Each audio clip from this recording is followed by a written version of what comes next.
Can Amazon's Alexa voice assistant help solve a murder? Police in Bentonville, Arkansas think so. They've served a groundbreaking subpoena on Amazon to gain access to the device's audio files. Erin Moriarty of 48 Hours is here to explain. So Erin, what does a virtual assistant like the Amazon Echo do? Well, this is one. I brought it from home. And it is a device that is activated with a single word, a hot word or a wake word. And in this case, it's Alexa. It records my command, but it also records everything else, all the ambient sound in my room.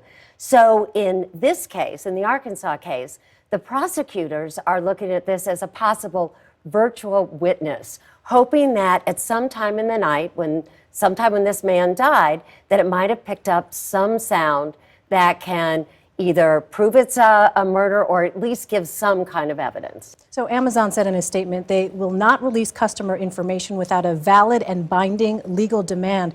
Why do you think Amazon hasn't cooperated yet? Well, what's interesting about this, it doesn't have a hard drive, so police can't access the information on their own. They have to go to Amazon.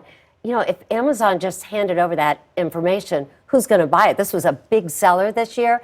And so in this case, Amazon, they're not saying they're not going to turn over any information, but right now they're saying it's just too overbroad. So this wasn't the only device in the suspect's home. This was a quote-unquote smart home. And as technology becomes more integrated with our lives, what is happening to our right to privacy? Well, and in this case, the defendant may have more problem, not so much with the Echo, but with his smart water meter. The prosecution is saying that he used an abnormal amount of water early morning hour to clean up. He's saying the clock on his smart water meter was off, and he actually filled a hot tub the night before. So that's a real problem. The technology could, in fact, be wrong. It could be wrong, and it could be used against you in court because you've brought this in your home. You've probably lost your expectation of privacy when you bring something like this in the house. Erin Moriarty, thank you so much.